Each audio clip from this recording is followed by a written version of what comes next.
abortion got solved, and there were still billions of dollars a year spent lobbying for stuff. Yep. Like, what are you talking about? Same thing for women's rights, same thing for gay rights. That's where all this trans bullshit came from. Yeah. This massive machine that was designed to basically bilk money out of people. They never actually did anything. It just happened naturally, as it always does. But this massive fucking apparatus, infrastructure that was created to support gay rights had nothing left to do. Well, I'm not going to lose my job, right? So I guess we got to find this new thing to do, and it's cut kids' dicks off. Let's go.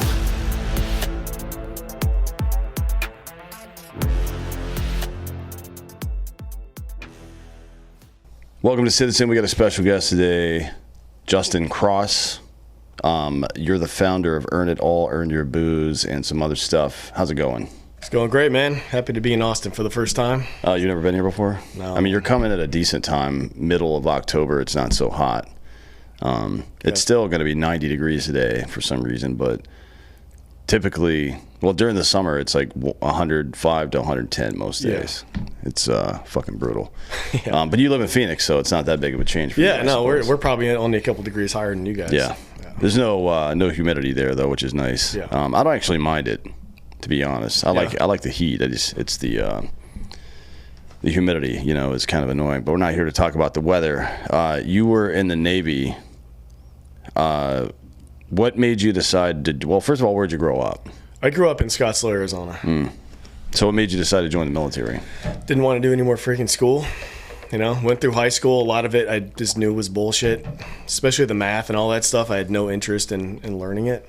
I did okay, but I was like, I just knew I wasn't going to do anything with it. So instead of trying to go to college or a tech school or some crap like that, my buddy came in to work one day and he's like, hey, I'm joining the Navy. So long story short, I joined up with him. Yeah, and I was a junior in high school when 9/11 hit. So that started to kind of tilt me towards, something to do with that. So it all just kind of came together as high school was ending. I was like, you know what? I'm not doing school. That's bullshit. That what happened over there. I'll just go see what I can do over there. Find some purpose over there. Well, yeah. Well, a lot of people did that. What'd you do in the Navy? I was an avionics guy. So worked fighter jets, weapons, radar, radios, stuff like that. So we'd keep the fighter jets, up and running, and we go on aircraft carrier, go deploy on that. How long is the A school for that? It seems like it would be pretty complicated. Yeah, let's see. Initial A school was, I think it was like 4-something months. Oh my God. And then I had to do a C school after that for the platform for the Super Hornet. So I joined the Navy to not do college, ended up doing a lot of college. Yeah, no shit. Probably some math too if you're working in avionics. A lot of freaking math, yeah. And how long did you stay in? I was in for 4 years. And then what? So got out of 4 years, and then I was like, okay, now I'll go back and do some college, because I didn't want to stay at sea forever, because in the Navy, you're basically destined to deploy, come back home, deploy, come back home forever, But I got out, and I got a job actually at Lockheed Martin. So I started working flight test on F-22 and F-35s, and I did that for 10 years. So do you know Edwards Air Force Base? So I worked at Edwards for 10 years doing all sorts of different programs. Ended up being a flight test control engineer for F-35s. And just kind of spent like 10 years in that world. Got my college done remotely and everything, but did 10 years in aerospace before I jumped out of that into my own thing. F-35, what a waste of time that was. Why do you say that? Because no one in the military likes it. No one that uses it. The pilots like it. Yeah. But none of my AFSOC Air Force friends care for it so much. It's like I like this food and I like this food, but maybe don't mix them together. You know what I mean? Yeah, I can probably guess why, because it's a much different beast than like an F-18 Super Hornet's like plug and play boxes all day long. It's pretty easy can of plugs, connectors and stuff. Well, I'm talking about JTACs and controllers. Oh, really? Like yeah, they don't like this thing. They hate it actually. They want A-10s and F-18s and 15s and 16s for that matter. But they like the Raptor too. They do not like the 35. And also we spend a fuck ton of money on it. That is interesting, considering they're all in the same net, sharing targets and dropping ordnance. And I think they just from there. I don't want to speak for anybody, but that's just what I've heard about it. Yeah. Now, there's a new aircraft coming pretty soon, a Gen 6 fighter Yeah. that is not mostly, but largely AI driven, which Yeah. is kind of interesting. I mean, it's like fourth generation Blue Force tracker tech, which is pretty interesting. I don't know if you know anything about all that stuff that they're putting on this bird, but it's fucking crazy. It's going to be really interesting. I think AI is going to be interesting and most likely a huge problem at some point. But I mean, part of the reason they go to AI and the drone type stuff is to get the human that can't withstand crazy speeds and G-forces out of the cockpit. So I can see it from that perspective, but who knows? I mean, mostly like the reason we dominate up there anyway is because of our net, it's our technology, you know. So I think that's a big reason why we have Space Force and all that kind of playing together. Like the days of dogfighting, I'd be surprised if that ever really happens. It doesn't mean we can't go slow, or I mean, you know what I mean? We shouldn't go fast, but Yeah, is I gonna mean, be we'll see. interesting. We'll see about the dogfighting. Like the DoD right now is preparing for a near peer war. That's what they think is going to happen next. Yeah. But that would be, like, I don't know. We'll see. I don't think it would be a protracted situation where there's dogfights. That would all get solved pretty quickly. Yeah. And then whoever won that fight would be the winner. For sure. Pretty much. yeah, and that's what a big takeaway I took from being an avionics guy for so long and then an engineer in 35s was, you know, the motto for the Raptor is first look, first shot, first kill. You know, we have the best sensors and the best weapons for Yeah. a reason. Even though it's the fastest jet, like we don't want to rely on that engine. We want to Sure. kill them before we know we're there. Yeah. Yeah. And I always think there's going to be pilots too. Yeah, there needs to be. There's the latency of controlling something from a remote location just doesn't make sense. And we have will. You know, the AI has algorithms, and it's going to know when to freaking save the plane and when not, and all that. But like that human mind in there knows the bigger picture and the bigger mission is always going to make different decisions, especially when it comes down, in my opinion, to, you know, okay, this is it. Like you want a human in there in a lot of situations. Yeah, I agree with that. So, anyways, get out of the Navy. What made you decide to leave aerospace? Because that's a pretty good job to have, frankly. Yeah, it was a good job. I was doing great too. I was just cut out for it. I like working under pressure, and I had my own jet, so I had an F-35, a B variant, a Marine variant. I had my name painted on the side of it, and had Nice. 24-hour coverage of teams of crews that worked on it. You know, and it was a really cool environment because I got to work with active duty, like U.S. Navy, Air Force, Marines, a couple foreign military units, and then we had civilian, like hourly guys, salary engineers, like all that kind of stuff around the clock. It was cool, and we got to do a lot of fun missions. But long story short is I applied for the next position up. I was the lead flight test control engineer. I won the next position up in management. Director calls me in. He's like, "Hey, Justin, I know you can do this. You're the best for this position right now. I want you.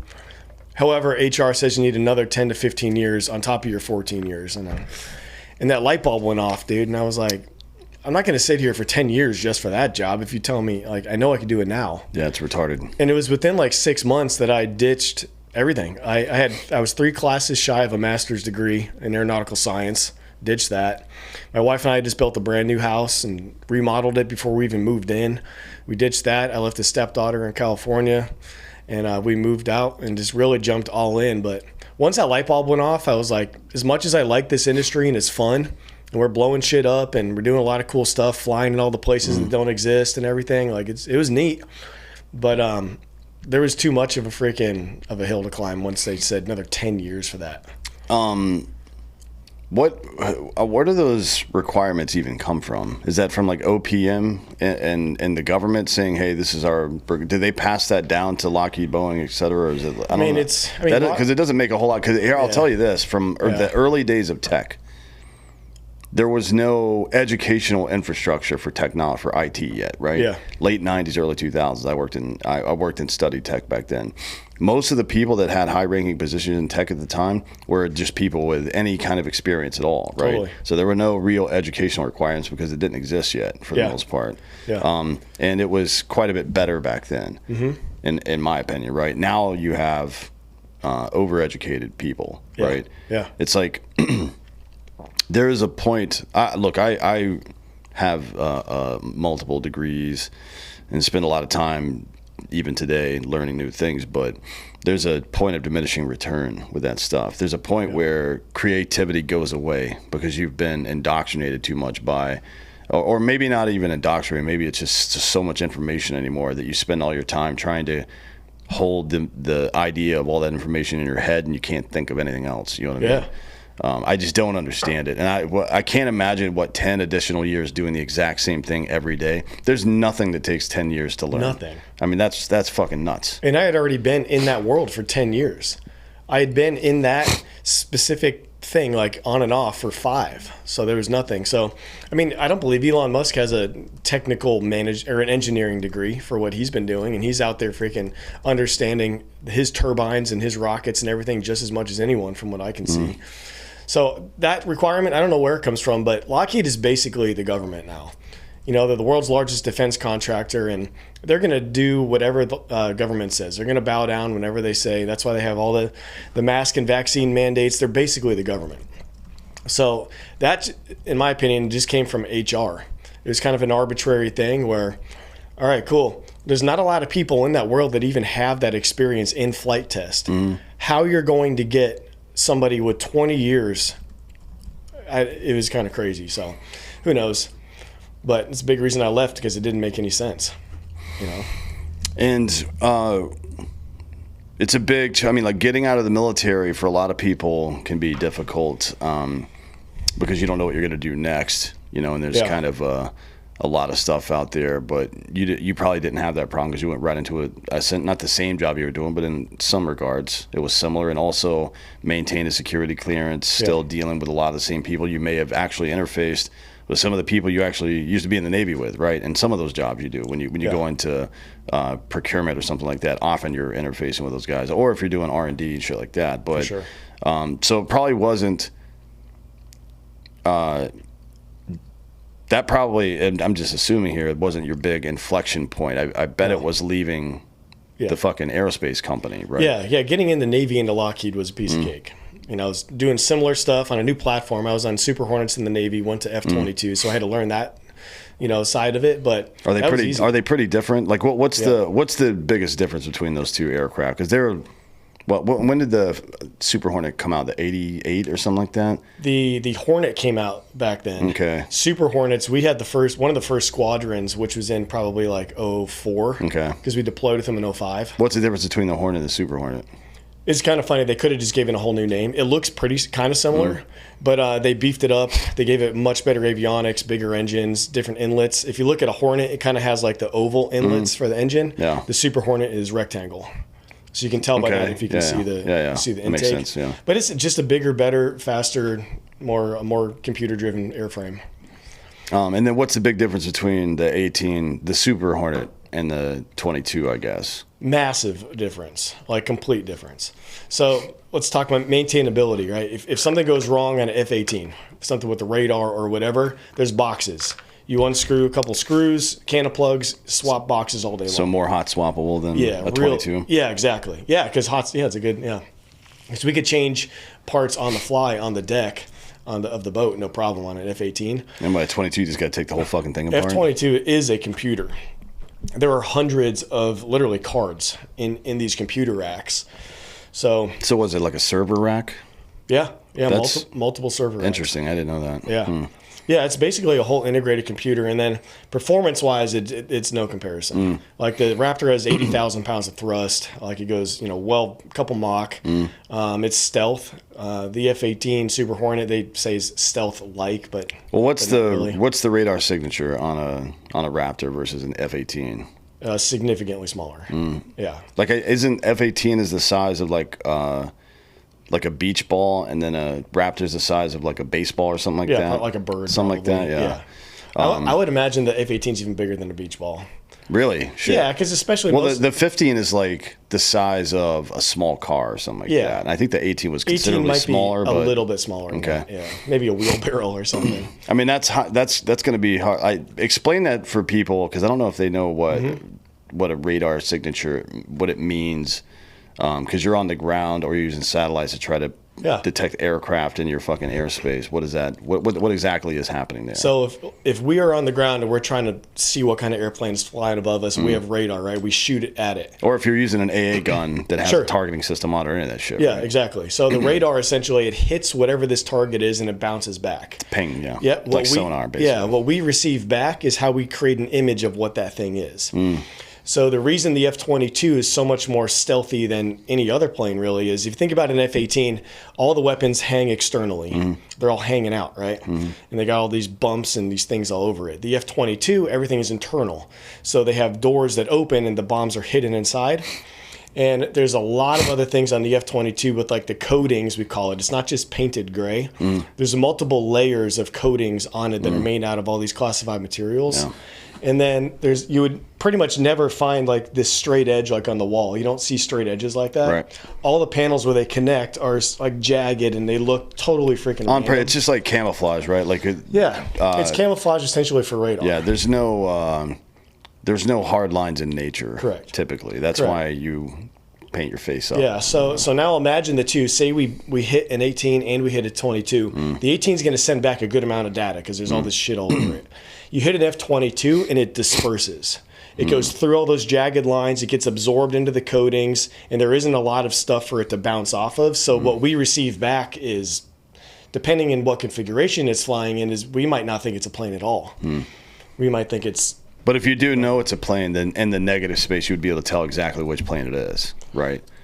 Because it's not giving off that larger signature. If you can see, if you can tell that it's a plane in your airspace, then you would say, "Oh crap, that's something. That's probably a stealth American jet something newer, right? Yeah, that you don't know about. Yeah. That's pretty interesting. I like. That's a huge deal. It is, yeah. I mean, you know, it was a big deal for us during World War II. This is pre-jet, technically, but. Yeah. And even to some degree, radar wasn't as big a deal back then. So we were just like using our eyeballs for the most part. But planes didn't fly as fast. They didn't fly as high. And we were, the attrition rate for a bird was really high. I mean, they were making like somewhere between 8,000 and 13,000 a month, I think, at the peak of World War II here in the States. And now it's for both England and the U.S. They were making planes for both, but still, man. That is wild.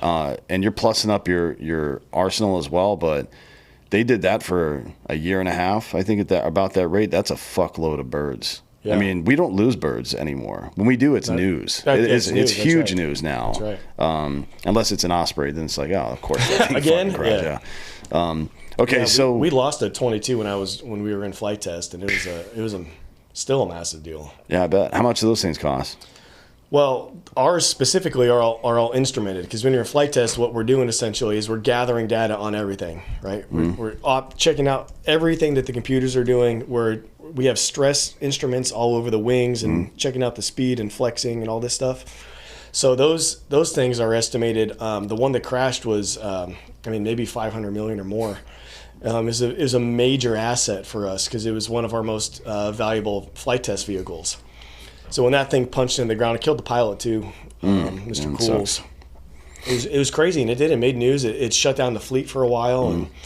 But you're right. I was just thinking about that, making 8,000 to 13,000 a month. Yeah, something like that. Yeah. Yeah, because you think, like, well, where are all these planes? Well, a lot of them didn't freaking make it. Yeah, you know? Yeah. I mean, they were making a couple of different versions too. They were making the B-24 bomber. Yep. And then 17? the 17 bomber, and they were making C-47s, I think, for airborne units to jump out of. I mean, they were making a bunch of different aircraft. Yeah. And they were also making the gliders, which was, I don't know if you were familiar with that, but that was retarded nonsense. Yeah.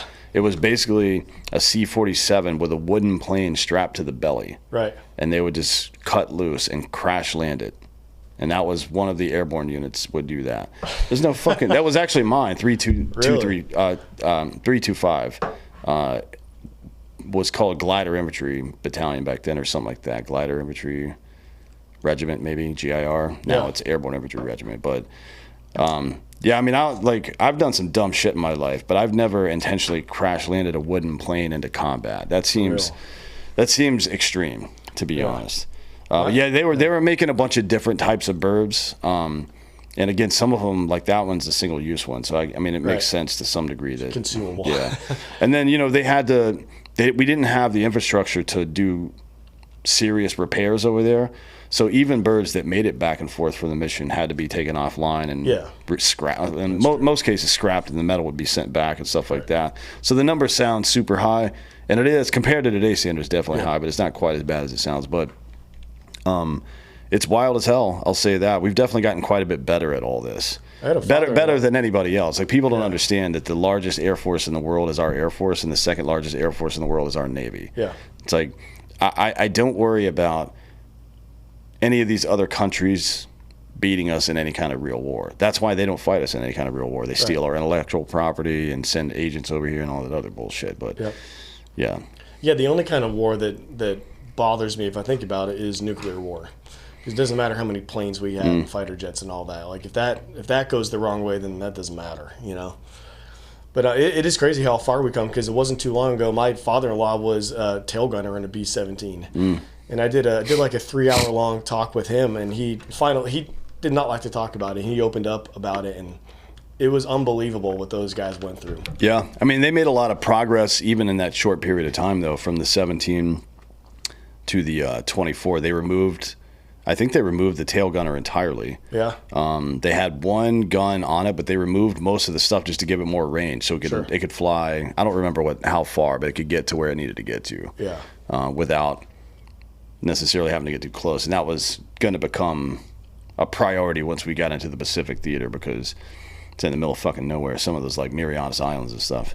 That's right. So anyways, you decide to leave aerospace and start a company. What was that process? Did you have an idea for a company already? Yeah, I originally left to open a brewery. So when I knew I was going to come out to Arizona to do a brewery, I had one business partner for that. I started brewing. I'm like a completely all-in type of person if I'm doing something. So when brewery became the thing, that's when I started brewing at the house. I got a job at a local brewery down in LA.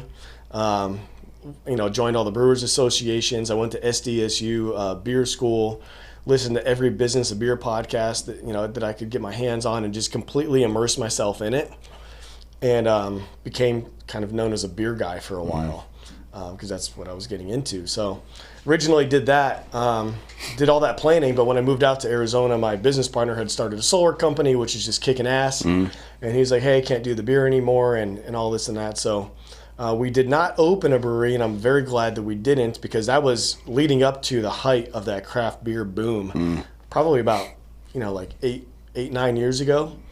And now most of them have died off, and it's just the big brands, and like seltzers are kicking ass, and like it made sense for us now looking back on it not to do it, thankfully.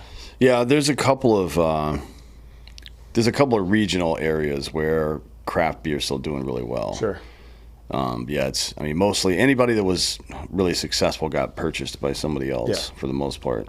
But that happens, Totally. And like just the drinking trends people are getting healthier in general. There's spirits are way up. Yep. Seltzers are way up. Wine is still doing okay, but like beer is still the number one thing. But the craft beer market overall, if you look at like the Brewers Association data, is definitely down, which I think is interesting. So I'm glad we didn't do it for that reason, but I learned a shitload about beer. Yeah, I mean, there's like a regular beer is going to be 150 calories or so. Yeah. But craft, high ABV, like 7 to 9%, is going to be more. Way more. We were able, with a seltzer, I mean, to your point, we were able to get an 8% down to 160 calories with no sugar in it. You know what I mean? Nice. So good fucking luck doing that with anything craft beer wise. Anything with barley or hops in it. Like, it's just not going to happen, man. There's no way. People are definitely more, I guess, health conscious these days. I don't know if that's really, with their drinking. With the drinking, at least. Not with eating. No, for sure. Not with eating, and I think overall health is still on a decline. But yeah, that's cool. You've been able to do that with that seltzer. Yeah. I mean, it's been very successful so far. We just got back from a trip. Actually, we opened in Oregon this weekend. Oh, nice. Yeah. So decide to move away from beer production, and you did solar for a while? So I did not do the solar. So as I'm still doing the beer thing, I had a guy that I met who's still a good friend of mine named James Stratman, and we opened up a Peak Nutrition store in Scottsdale, Arizona. We had the exclusive rights for a couple of years to sell First Form over there in person in Arizona because it was just online. So we went out to First Form and trained with Supplement Superstores and the dudes up in First Form had HQ and everything, and did that. And so if you can imagine, for the year and a half that I did that, on one hand I'm doing supplements and nutrition and fitness and stuff like that, and I'm still doing all the beer stuff on the other side, and I'm helping beer brewers and beer drinkers lose the beer gut and all that. So Earn Your Booze was born in 2017. That was kind of combining both of my worlds, you know. But that's where that came from. That was my first business. It was essentially a work hard, play hard brand. We did a ton of events. There was like a big workout of some sort, you know, either a boot camp or a 5K, maybe some yoga, all sorts of different stuff. And then we'd always usually drink right afterwards, if not on the mat, if we were doing something easy like yoga. And that was a good way for us to show people like what we meant. Like, what the hell does Earn Your Booze mean? Well, here, freaking get in great shape and still enjoy your life, you know. But that was the first brand, and ran that for a couple of years until COVID ruined it, because we were all events. And if you think about it like this, the reason we got so heavy into events is because all these liquor brands out there, they want to have some sort of health initiative. Like, they want to do something in that space, but they can't. Yeah. I mean, they're gonna. If you're a smart company or a smart marketer, you pay attention to what people care about. It's affinity-based marketing, basically, right? I mean, you got to meet people at the intersection of your product's utility and their interests. Otherwise, that's not. Otherwise, you don't have a company, frankly, right? Yeah. So we were able to bridge that gap between these brands that had all these products and all this money and wanted to do that but couldn't do it. They came to us. So we've worked with, I mean, most of the big brands out there. We lost that for COVID, and so we had to get into apparel for a couple of years. But now we've been running Earn It All Fitness for the last couple of years, and are bringing back now Earn Your Booze with apparel and coaching and everything, and showing people what it means to earn and enjoy everything they like in life. So you were aside from just being a brand on your own, almost a throughput for some of these other companies to reach a healthier audience. Yeah, for sure. Especially before COVID. I mean, we had an event almost every weekend in Phoenix or Denver or Vegas or somewhere, and a gigantic waiting list of liquor sponsors, beer sponsors that wanted to work with us, and so we're reviving that now that we've out of all the COVID bullshit, and now we're bringing it back. Well, I mean, so let's talk about some of the, I guess you could call it science behind this. Alcohol is not your friend if you're trying to get in shape, typically speaking, right? Or if you're trying to, like during a bulk, I probably wouldn't drink if you can help it. It does have a tendency to interfere with your gains, as the children like to say. But we also live in a world, right? Like this, where nobody's trying to fucking, as Danny McBride like to say, nobody's trying to be the best at working out over here. Yeah. We're trying to live life. So, you know, what's the messaging like for that? If you're talking to somebody who wants to be fit but also wants to just live a normal life. Yeah. I mean, why not earn and enjoy everything in life? And if you can think about it like this, if you think about your glass, our entire environment is basically poisoning us. Everything around us, the shitty food. I mean, even radiation. Yeah, the radiation, the food, all the digital stuff, like everything is basically getting in our body as a toxin, right? So now if we're also drinking, well, now the body is probably full of all that crap, and it does get really unhealthy. It makes it harder to grow muscle, it makes it harder to lose fat and all that. And I don't just mean the macros of like the calories and everything. Just think of toxicity in your body.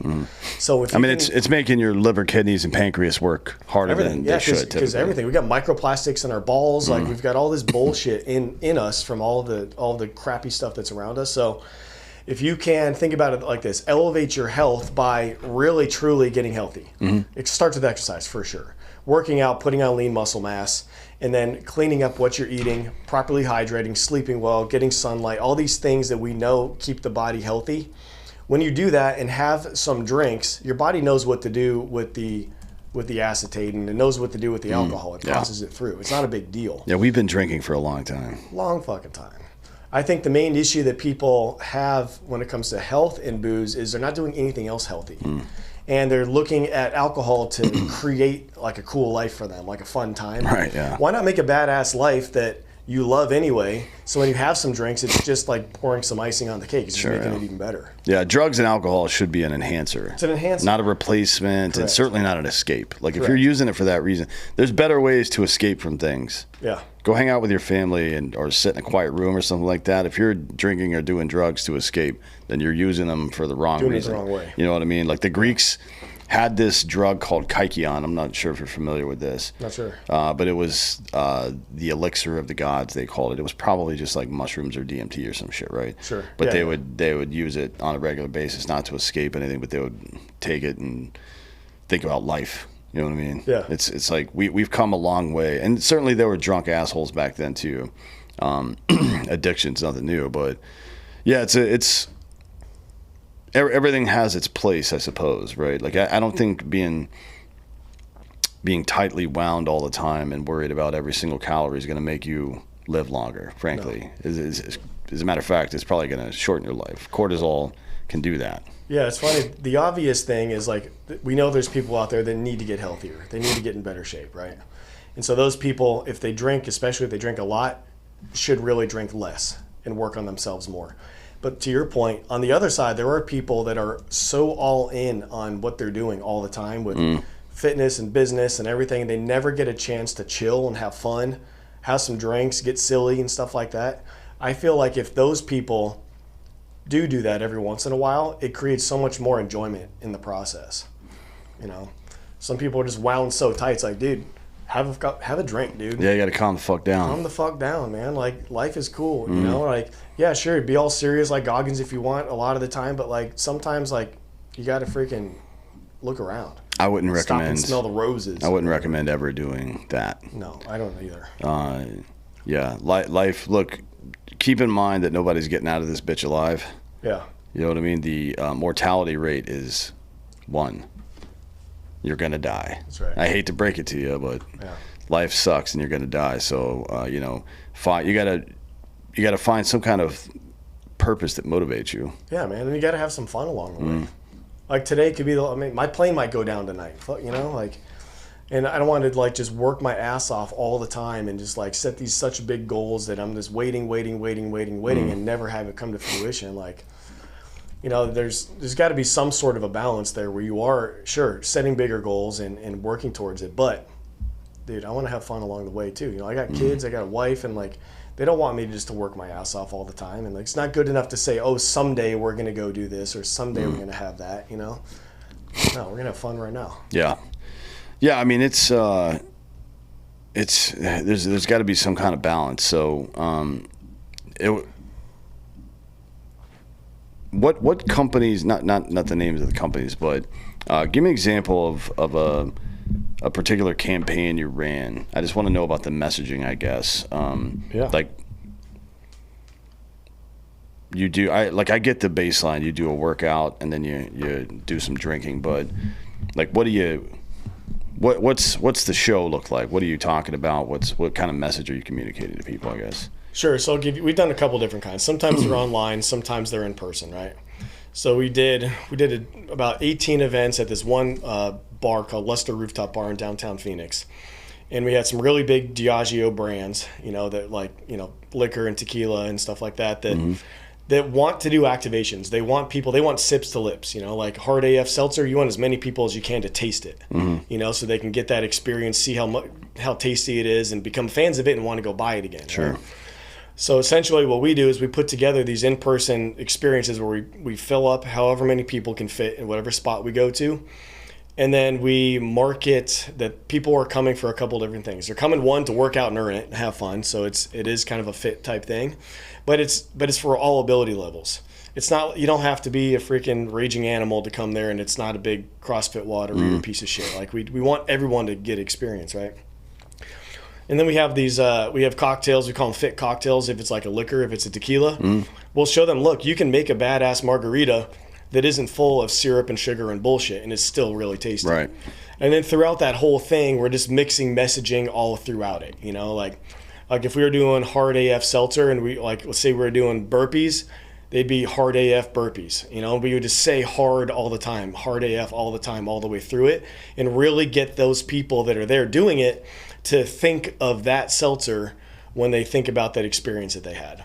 And then there's always social media campaigns tied in before and after. We do giveaways and all that kind of stuff, and have people leaving there with new friends and experiences, and the sponsor gets credit for, you know, making that happen. What do you think is the since you've been working in this industry for some time now, what do you think it is, the impetus that's making people think more about their health now?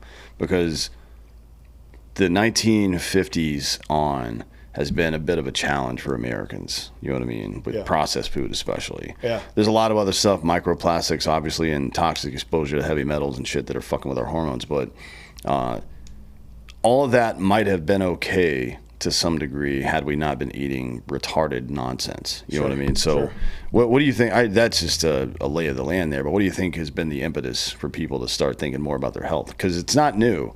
Right. The CrossFit stuff started in the early, like the middle 2000s, I guess. When did Castro start? 2006 or something like Probably, that? yeah. When he actually started the company. So it's been, we're 20 years in now to people being interested in this sort of stuff. What do you think it is? I mean, there's a couple different things, and I think when I think about this, that COVID maybe had something to do with it. Because if you think prior to COVID, like my daughter was watching Home Alone the other day. She's 6, and I'm watching part of it with her, and you can just see how completely carefree everybody is, you know, in the movie. They're in the mall, they're just shopping, they're doing it like they had not a care in the world. They never thought that anyone would tell them they had to put a mask on or had to do anything. I think that part of what happened during all that bullshit was it made people just think more about their health. And I don't know if it's an active decision to drink less, but it might just be more of people are still just, they had that while where they were doing less social things. They stayed home more, and I think maybe some people got scared. But then I also think it's also just like drinking trends too. You know, like light beer was, you know, kicked ass basically in the U.S. forever, and it's still the leader. But the drinking data shows that spirits are going up, and I think that's because people are maybe getting a little more sophisticated when it comes to drinking, because they're not talking like just slamming shots and stuff either. It's like cocktails, you know, like nice cocktails. Yeah. So I don't know. So maybe there's like some kind of hipster angle to it. Maybe. I mean, that happens. Happens, Craft or artisanal or any of that stupid bullshit. Yeah. There's always like, there's always a ripple effect to some degree where people. It happened in coffee as well. Actually, we noticed. Yeah. So, you know, coffee is one of several commodities that are traded both present and future. Right? Coffee, like in general, and then coffee futures. Same thing with pork. There's a couple of other items like that are traded almost like they're gold or silver. And that's been going on for a long time. The reason, at least in the United States, is that 65% of people drink at least 1 cup of coffee a week. Yeah. Right? 65% of all Americans, not just adults. Right. So if you remove kids from the equation, the majority, like vast majority of adults drink at least once a week. And how do you break through in a market, right? Well, you can make your product cheaper, but how are you going to make it cheaper than Folgers? It's a big 10 of coffee for like $3. Right. Good. You're not making it cheaper, right? You're not big enough. You don't have the production capability or the distribution to make it cheaper than that. So the only other option, well, there's several other options, but the only two that really work are make a lot of noise or make a much better product, right? And I think that's true in any industry. Like there's a good book called Traction about this, about how you start a startup company, right? Sure. But that's pretty much your only options are to do something wild as hell, which if you do that, you have to understand that you're only going to be speaking to a niche market from that point on. So your TAM, your total addressable market, is going to have a ceiling to it. Yeah. But that's fine, right? Because if your total addressable market is 10 million people and you can get 1% of them, you got 100,000 customers, you're fucking good, man. Yeah. You know what I mean? Now, with 100,000 customers, you can run that business into perpetuity, basically. Or again, make a superior product. Sure. That's your other option. And I think we've seen more and more, like more of these meat companies that sell Wagyu directly to the consumer are popping up. More more booze brands are making not bespoke stuff, but very high quality stuff, right? Yeah. And if you think about who's promoting a lot of these booze brands, it's The Rock and Yeah. LeBron and they're athletes. You know, so I think people see that and they're like, oh man, okay. And they look at themselves like, interesting, you know? Yeah. Yeah, so it's interesting how that goes. So where did the idea of Earn Your Booze come from, I guess? Like, what I understand now what it is and what it does, but where did it come? Like, how did you come across that? Well, being a sailor, you know, you cuss and drink. Yeah. You know, I never smoked, but, you know, you cuss and drink. But I always worked out a lot too, and it was kind of like a subconscious thing. As we were getting ready to pull into port, like to Guam or something, you always hit the gym a little harder. Like, you know, you're going to go to the beach, you know, you're going to go drink, you know, you're going to go party, and just, you know, pulling into Greece, you just want to hit the gym even harder. So it just kind of subconsciously happened there. And then while I was opening that nutrition store, I was already deep in the beer world. That already started to come together. And when I saw kind of how easy it was to help people in the beer world, like get their shit together, you know, get healthier, lose the beer gut and all of that, I was like, man, I feel like I could reach and help a hell of a lot more people if I took this seriously. And that's when I was like, all right, cool, let's make it a business. So then, you know, events, shirts, hats, the whole 9 yards. And I think we started 2017, and I think it was late 2018, we got in Men's Health magazine, and we were in liquor.com and Chilled magazine and all this stuff. We didn't pay for any of it. It just was such a weird thing, you know? Like, what do you mean, like, fitness and work hard and all this stuff, and then unapologetically drinking and having fun? And it just kind of took off, you know? And so essentially it was my lifestyle. Yeah, I think that's probably, well, I mean, you know, I talked about affinity-based marketing and bringing, you know, intersecting ideas together like that. Yeah. People are going to drink. So if there's a new fad of some sort, if you can start a booze-related brand inside of that fad, then you're probably going to be successful if you do it right. Yeah, and now, thankfully, I'm seeing a ton of it. I don't know if you've noticed any or not, but there's a lot of fitness guys that I think have realized, oh, shit, we need to address this. And now there's like, oh, tequila's the healthiest. Mezcal's, and they're true. Like, top shelf agave spirits are going to be the best for the body if we're talking health-wise. But I'm seeing it more in the fitness world, because for the longest time, and most of them are still like this, they call you a piece of shit if you drink. Like, you got to be sober and eat chicken, broccoli, rice, and have no fun, no booze, you know, none of that. And it's like, dude, that's not most people, dude. Yeah. You know, so now that we have our coaching program, we do fitness and nutrition and habits and accountability and live coaching every week and all that stuff. And we acknowledge that people are smoking weed, they are drinking booze, they are having fun, they're going on vacations and dates, and good. Cool, here's the method, here's how you do it, you know. What's the advice you would give? I mean, give me a mini class if you're talking to somebody about staying healthy and still drinking. What do you tell them? Well, first, it depends on the person, of course, but first and foremost, you need to get healthy.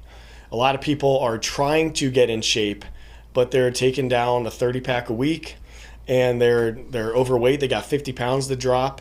They're inflamed. They're eating fast food. Like, their lifestyle is not conducive to being healthy, right? So the first thing to do is to look at what their lifestyle is and find easy ways for them to start to level up.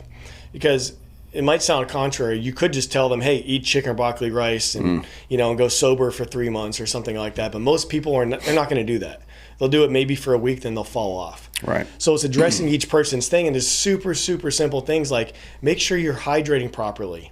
And if you need to lose weight, for example, walk for 10 minutes after every meal. Most people could make that happen. A parking lot or, you know, wherever. Walk for 10 minutes after every meal. But then they need to work hard. Like, you have to earn it. It's not just like hope for your booze. It's like you do have to earn it. So it is exercise. It is being more intentional with your food, intentional habits, you know, getting better sleep most likely. Most people are not sleeping good because of all this shit that's around us. Like, all these screens everywhere. The blue light and everything is just ruining our ability to get into deep sleep for a lot of people. So we make these little changes that are sustainable. And that's one of the key things is if somebody says, well, hey, what's the best diet? The best diet is the one that you can actually stick with. Right. Yeah, you know, so we don't just take a hard line on any one thing. We make sure that this dude or this girl can get to a level that they are happy with, you know, how they look in the mirror and how they feel. Because once you get there, it's easy. Like the shape that I'm in now, I like it. Like, I'm putting some size back on, but I like where I'm at, and it's easy for my body to have some drinks and eat some burgers and stuff like that, and it just moves on through like its regular macros. But when you're saturated with all these super unhealthy habits and all this shitty food that we're in, and you're not sleeping good, and you're not doing these healthy things, and drinking, you're trying to climb uphill. So we just find easy ways to remove some roadblocks, get them in shape, and then show them how to keep Sure, it. yeah. Yeah, I mean, your body's pretty resilient. It is. You just have to do smart things, the same smart things consistently, Yeah. right? That's really the key to anything. I mean, true. your body typically will handle the rest. I mean, if you build, look, the decisions you make with your body, both in diet and exercise, you're basically building a defense for your body. If you put all your guns on one side of the building and leave the other side unmanned, well, you're fucked, It's not right? good. I mean, that doesn't make any sense. So, Yeah. if you've just find a plan that you'll stick to, I guess. Mm-hmm. It doesn't have to be anything crazy. You don't have to be a world beater No. or anything. Like people haven't been professionally working out for very long Right. in human history. Maybe 150 years at the most. Yeah. Usually they just moved around. Yeah. That's it. Yeah. They just worked. They moved around during the day before and after eating, and they didn't eat processed food. That's Yeah. pretty much all. There's the my only 10-minute difference between walk. now and 250 years ago. Yeah. Right? There's that 10-minute walk after the meals, And most people don't even think about these things, which is fine. Like, I get it. Like, and that's why it's so easy sometimes to have somebody have the light bulb go off and be like, oh, shit. Okay. I all I have to do is this, and this, and I can still enjoy my life. Like, dude, why not? Well, discipline is something that has kind of, I don't know, eroded from Western culture in a lot of ways, and in every way, actually. I mean, if you think about it, we don't stick to things anymore. We jump around a lot, and maybe it's easy to say it's because we're weak or whatever the fuck, but maybe it's because there's so many more options now than there were before, and it's more difficult to make good decisions. Yeah. Yeah. The other side of it too, bro, is when somebody catches even just a little taste of like the personal development bug, if they haven't had that, once you start to like feel what that is like, in your life, it's natural that you're gonna want to check out as much. You're not gonna want to drink just because it's Friday. Just because the weekend's here doesn't mean you fucking earned the right to just sit around and drink all weekend, So that's the other part of it is the mentality. And when people really start to see how these results come into their real life, okay, maybe I don't want to get high right now because things are fucking good. Maybe I don't need to get drunk right now because I still have this thing to work on. And so that all kind of just spools into where some people do end up stopping to drink, and that's fine, like whatever. But a lot of people, all it really means is, oh, I have a bigger purpose. I have more things to work on. And sure, I still like to drink, but not as much as before I had this new purpose, as before when I was working on myself, Yeah. Yeah, and look, I mean, that's what people crave. It's like if you're going nowhere, that's where you're going to get. You know what I mean? It's never been in question for the majority of people ever in human history, like, what are you going to do with your life? Yeah. Most people knew from a very there were always the wandering souls, the Hemingways and shit like that were out there looking for their moment. But for the majority of people, they were from a very young age locked into a particular life. Yeah. Right? Like you were gonna find a job, have some kids, build a house. Yeah, your dad did this, grandpa did that, so Right. I do this. Yeah, for sure. Now I think it's definitely not like that anymore, and people are having a very hard time figuring out what it is they want to do. I don't think we're doing them any favors by teaching them fucking calculus in high school. Who fucking no. cares about calculus in high school? No, You know? that's exactly why I joined the Navy. Because Yeah. I'm like, if this is what school is, this is bullshit. It doesn't make any sense. It's like, whenever you industrialize anything, you lose the bespokeness, right? Yeah. Because you can't. There isn't enough time to mass produce everything. No. So you just give it all the high points. I'm not sure why we chose the high points we chose, to be honest. I don't know how, honestly, the idea of learning calculus in high school is fucking beyond me.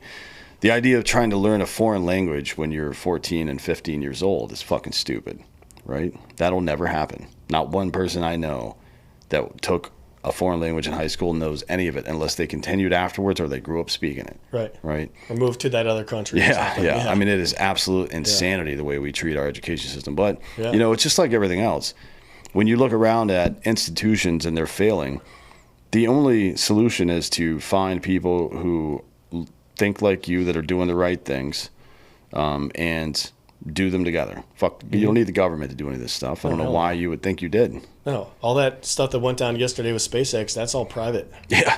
That wasn't Yeah. government. They're up there rescuing NASA astronauts. Yeah. You know what I mean? Like, it was sci-fi forever to imagine a rocket landing again, especially on its own. And yesterday being caught by robotic arms. Like, that's all private industry. Like, what the fuck has NASA been doing all these years? I don't even fucking know. Well, I mean, their budget is nothing now. So their budget, not even relative to inflation, their budget in from 65 to 69 was like 10 times higher than it is now. Yeah. Not relative to inflation. So really, it's like 1,000 times higher back shit. then. Yeah. We just don't care about that stuff anymore. Yeah. Even like the biggest project that we've done was a 30-year project, basically starting in the 90s, the James Webb Telescope, and it was Yeah. $30 billion over the course of 30 years. So $1 billion a year. That's we lose that in our couch cushions in this Yeah. country. Yeah. Yeah, we just don't care anymore. But that's the point, right? Like, I don't want government in charge of any of that stuff because Elon's going to do it better. I mentioned before the B-17 and B-24s. Those were built by dudes in the automotive industry. Sure. Fucking Bill Knudsen, people like that came Yeah. over from General Motors and was like, "Hey, here's how you do this." He didn't know dick about planes. Right. He knew metal and factories. That's Yeah. what he knew. So yeah, private industry is always going to figure this stuff out better. I mean, and the government doesn't actually do anything. Think about what they do versus they don't do. They build, they're in charge, or what they're in charge of, and what they actually do. The military, they don't fucking make any of the products we use. We get those all from from Harris, Boeing, Lockheed, so on. Yep. Roads, no, those are contractors doing that shit. It's not fucking the government. Think about the stuff the government actually does, though. The IRS and the DMV. They fucking suck the bullshit. at literally everything. They suck at everything they touch. Yeah. Because no reasonable person is unless it's war or something like that, people aren't going in and giving 110% at the DMV. No. Those employees. They're just trying to fucking stay awake. They hate their job, too. You know what I mean? Yeah. It's like, no, you have to incentivize people. The problem is you can't do that in government. You Right. can't incentivize people to work harder, typically speaking. You can with promotions in the military or just honor, I guess. But if it's not a job that's putting your life on the line, people just aren't going to fucking do that. You know what I mean? Yeah. I think that's one of the biggest differences in this next election is, do we want more government or less government? You know, Elon wants to chop 80% of the federal government, and Trump, I think, will let him. You know, so on one hand, we have that. We have private industry, guys that are kicking ass in the private world that want to chop the government. And on the other hand, we have people that are dependent on the government, literally just going along with the government, want more IRS, more FDA, more CDC, more government. Like, to me, that's like the big glaring difference here is like, what do you want? Do you want this entity that, like you said, doesn't do shit? It's not supposed to do shit. Do you want them to just have more power even though they're not supposed to be doing any of this stuff?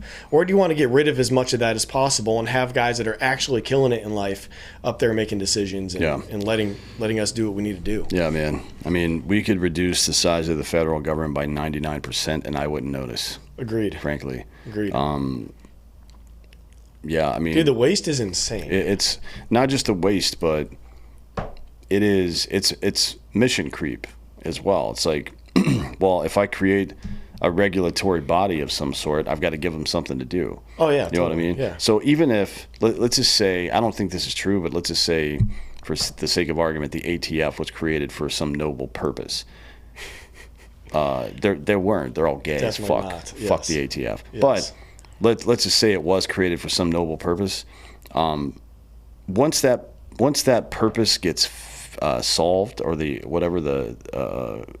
problem no longer exists, that purpose existed for, they don't just do away with the ATF. They find something new for them to do. Totally. And the new thing for them to do is to come after your fucking guns. And it's the same thing with charities as well. Like, not charities, but social movements rather. Abortion got solved, and there were still billions of dollars a year spent lobbying for stuff. Yep. Like, what are you talking about? Same thing for women's rights. Same thing for gay rights. That's where all this trans bullshit came from. Yeah. This massive machine that was designed to basically bilk money out of people. They never actually did anything. It just happened naturally, as it always does. But this massive fucking apparatus, infrastructure that was created to support gay rights had nothing left to do. Well, I'm not going to lose my job. Right? So I guess we got to find this new thing to do, and it's cut kids' dicks off. Yeah. Same thing with teachers' unions, by the way. They haven't been relevant in 1,000 years. It's just completely fucking pointless. They got to find something to do. So what do? They fucking get inside your kids' heads. It's like, there should be, I personally think in government, any bill passed that creates any kind of law or any kind of infrastructure should have a sunset clause in it, which means you have to vote on it every fucking year. Every year to reauthorize that. And if you don't have the votes, it goes away. Yeah. I just don't understand why you would vote something into perpetuity. We don't do this with anything else. Every politician out there has one or two forms of term limits. The first form, which is ubiquitous, is that they have to run again at some point, right? Every 2 years for House, 6 years for Senate, 4 years for president. But and the president has the second version, which is a finite term, and then a lot of governors as well have finite terms. You can only serve twice. Right. We do this already, but not for the laws we create.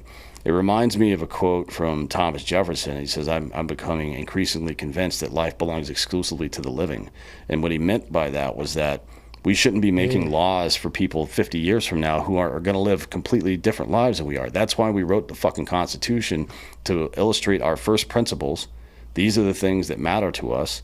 And we added a Bill of Rights. Like, here's the fucking rights that cannot be touched by the government. And by the way, 9 and 10 say if it doesn't get covered in this document, it goes back to the states. Right. You know what I mean? Right. Like, we did all of this on purpose. Yeah. And it's being undone in front of our eyes right now to everyone's disadvantage. Mm-hmm. Even the people that think they like it, it's fucking them over. Yeah, a great way to look at it. Elon pointed this out the other day. He said, basically, with enough time, if we don't do what you just said, if we don't cancel laws and get rid of old rules and all this stuff, eventually everything will be illegal. Mm-hmm.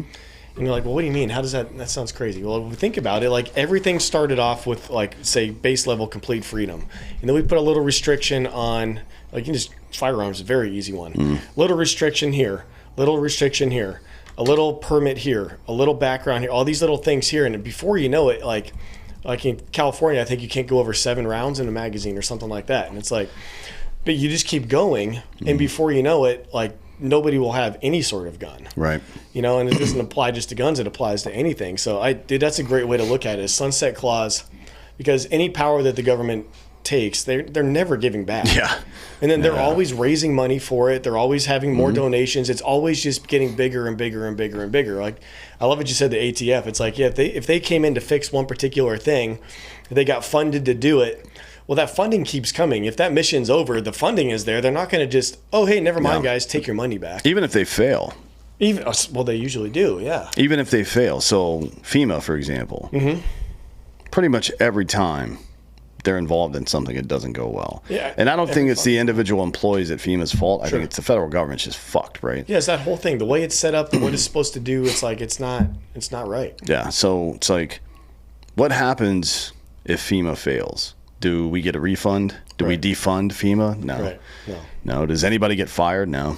Nothing. Like, there are no consequences, and you cannot have, when just from a game theory perspective, you cannot have any sort of infrastructure that solves problems or creates or manages wealth or whatever that doesn't have consequences, right? A consequence-free environment leads to incompetence and corruption. Ultimately, it has to, right? Yeah. If there's no consequence, then assholes will do asshole stuff and dumb people will be dumb.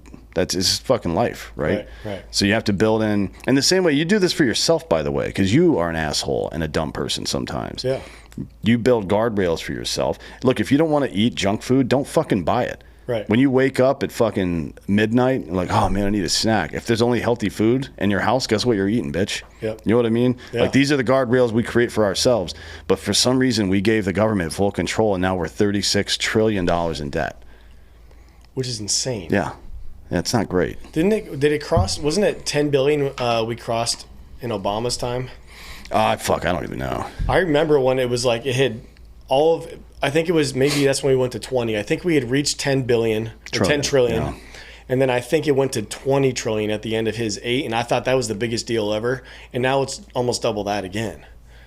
Like at some point, this what do you think is going to happen if we don't address it?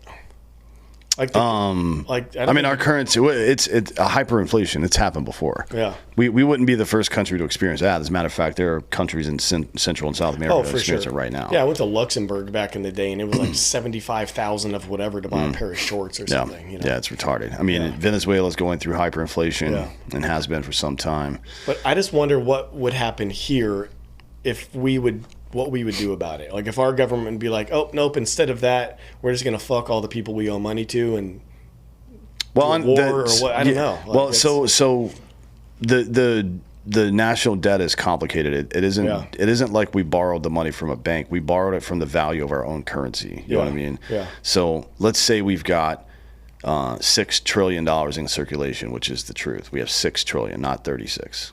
Sure. Just to be clear, right? $6 trillion in circulation, but you only have you have 36 in debt, and you have an actual marker for 6. So your 36 is now only worth 6. That's just basic fucking math, man. That's how it works. Yeah. You can print more and more and more, and you can spend the money elsewhere, but it doesn't really mean anything. The only thing that's saved us so far is that we're the reserve currency. So most of the financial transactions that happen globally happen in U.S. dollars. Yeah. That's the only thing that has saved us so far. But BRICS is making an attempt right now to change that. Right. And we're not doing very much to stop them, frankly, in the way of both kinetic, but also in just managing our finances in the way that makes sense. So, we'll see. I don't know what's going to happen, to be honest. I think it could go very poorly for us. Yeah, but the good news is, even if our currency fails, we'll be fine, frankly. We could go back to any standard on any precious metal we wanted to. And the reason is because the United States has the richest deposits of everything. We don't need to. We're the only country in the world that doesn't need to go anywhere else for anything we need. Sure. Food, especially in the computer age, we have cobalt and lithium. We have quartz. Nobody else has it. Not like we do, right? Yeah. The purest quartz mine in the world is Spruce Pines, North Carolina. Now it's underwater a little bit right now. Sure. But we've mined tougher spots than that. So we'll see, I guess. That doesn't mean, just because we're resilient doesn't mean we shouldn't be studious or be good custodians of our environment and shit like that. Totally. We should definitely do something. I don't have the panic that other people do, to be honest. Yeah. We've got 3,000 miles of ocean on both sides of us. We'll be fine. And we still have all those jets and ships that we talked about. Yeah, good luck. And nobody wants to get into a fucking hot war anyways. No, hopefully. Everybody just wants to fuck around these days. As a matter of fact, a lot of places in the world would be fucked if we decided to cut them off at this point, which we probably should anyways, but we'll see how it goes. So before we get out of here, I saw something else on your page here. Hang on a sec, sorry. Liberty Cross Financial, what is that? That's something I don't do anymore, but my daughter's middle name is Liberty. That was a life insurance thing I did for a little bit. Oh, cool, I see. And you just do, there's Earn It All, and then there's Earn Your Booze. What's the difference between those? They're essentially under the same kind of thing, but Earn It All is where we do our top shelf fitness, where we have MDs with hormones and peptides and all that kind of stuff. We do corporate wellness with Earn It All, and then Earn Your Booze is our thing that we are just pushing out to the world. It's our niche essentially. And it's there's a front-facing and rear-facing version of that, I guess, because you do stuff for brands, but you also are a brand. Yeah, exactly. Yeah. Okay, and then what do you do? Is it all events, or is it training? Like, how are my listeners going to interface with your company, I guess? Yeah, so if anyone's like, dude, I need to get my shit together, I want to earn my booze, like, you can come in and join our coaching program. So you come in, we do fitness, nutrition, habits, coaching, like all that stuff, show you how to earn it, get you into the best shape and all that kind of stuff. What's that look like? Is that an app or is it? Yeah, we white labeled an app to do that. Okay. So it's all online. So we have customers in basically every state. We do weekly live coaching calls every Tuesday night. So we do stuff like that. So if you want to get in shape and not have someone call you a piece of crap because you like to drink, then you're a dude, you know. We do that, and then we sell apparel, you know, online, shirts and hats, stuff like that. We're creating a new line right now. During COVID, we got up to a couple hundred SKUs. We just said we were just cranking out shirts and hats and everything for tequila and donuts and booze and beer and bourbon and all the things, you know. So we're bringing that back with a whole new refreshed line because we've been doing Earn It All for a little while. So those are the main things, but then we also do a men's development retreat in Sedona every quarter. And we do, it's not like a fake Navy SEAL boot camp like you see sometimes. We do a lot of physical activity, and we do a lot of special operations, weapons handling training and stuff like that. But we also do things like we have Native Americans come out and do like a old sweat lodge for us. We do a lot of mental work and really like you were talking earlier, like guys looking for a bigger purpose in life. Dude, here's one thing I found interesting about that. So many guys out there are training their asses off, like in the gym and doing their job and all that stuff. But they still turn around and they go like, man, like what am I doing this for? Like, I've never been in a fight. I don't have a war to fight. I don't know really what I'm spending all my time on this thing for. And I think they still find a way to kind of get into like this funk, you know? So one of the things that we do there is like, we make it fucking cool to be a man again, you know? And yeah, it's good to be fucking strong. It's good to be dangerous. It's good to admit that you got bullshit you need to work on, you know what I mean? And all this stuff. So we do that as well. So that's every quarter in Sedona, Arizona for men only. Sweet. And where do people go to find out all of this stuff? So earnitall.com is the main website, and truenorth.ninja is our men's retreat. .ninja, huh? Yeah. And what about your before we get out of here, all your social media so people can find that? Yeah, you can look up Earn Your Booze, Earn It All, or Justin J. Cross on all the platforms. Or just Google any of those things, you'll be able to find it. Cool. Well, look, thanks for coming today. I appreciate your time. Hopefully you enjoy your first time in Austin. And to all you degenerates out there, you know, you have to pay for your luxury and pay for your relaxation. That's just always been true in life. If you think you're going to get it for free, maybe it doesn't cost you money, but it's going to cost you something. So I would recommend engaging with the brand. Check it out, see what it's all about. Definitely take care of yourself. It's something I talk about a lot here. But don't be too tightly wound. You know, It's just not good for you. Thanks again for coming today. I appreciate it, man. You bet, brother. Thanks for having me. Thank you all for listening. This has been Citizen.